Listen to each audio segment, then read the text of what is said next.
গতকাল ১লা ফেব্রুয়ারি আমরা গিয়েছিলাম আমাদের স্কুলের বাৎসরিক অনুষ্ঠান দেখতে। যেহেতু আমরা এখন স্টুডেন্ট হয়ে গেছি, তাই আমরা কেউই আজকে স্কুল ড্রেস পরে আসিনি। শুধু বিক্রম একাই এসেছিল, কেননা ওর বাড়িতে পরা প্রত্যেকটা ড্রেসই ওর মা ধুয়ে দিয়েছিল, তাই ওই স্কুল ড্রেস পরেই ওকে আসতে হয়েছিল। যেহেতু ৩ তারিখ সরস্বতী পুজো, তাই স্কুলের চারিদিকে আলপনা দেওয়ার কাজ চলছে, আর আমরা সেইগুলোকে এদিক ওদিক টপকে টপকে আসছিলাম।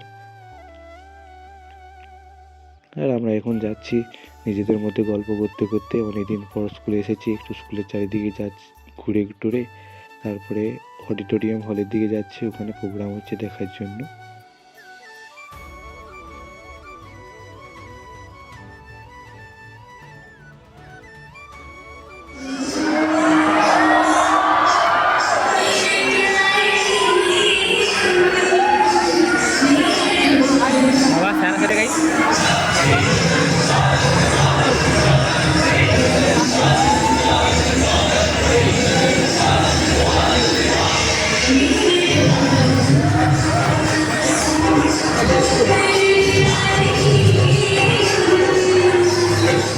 স্যার ম্যামদের নাটক চলছিল, নাটক চলতে চলতে ইলেকট্রিকটা চলে যায় আর পুরো হল অন্ধকার হয়ে গেছে।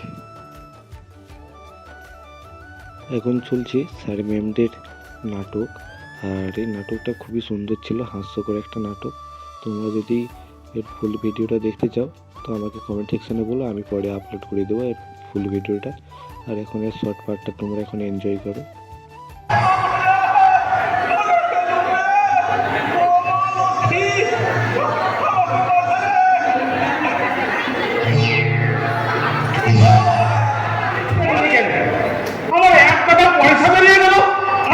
তুমি বুঝছো না কাকা, বড় মাছ ধরতে গেলে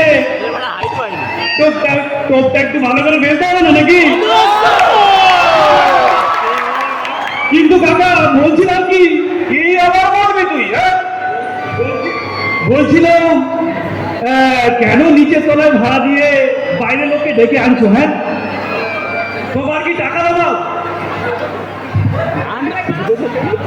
জানো তো পাড়ায় একটা ভালো লাইব্রেরি নেই।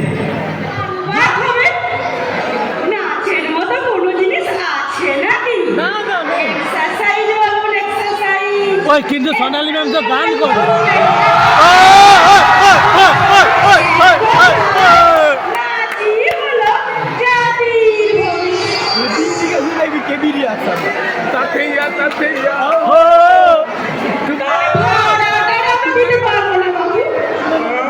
কাকা এরা নাচে স্কুল করবে, কিন্তু ভাড়া দেবেন না।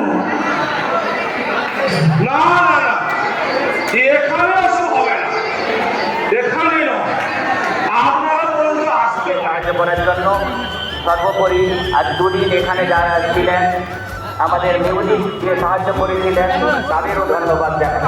যে সমস্ত ছাত্রছাত্রী অধীর আগ্রহী অপেক্ষা করছিল যথেষ্ট ধৈর্য দিয়ে, এবং আমি অনেক স্কুলে গেছি, অনেক জায়গায় ঘুরেছি,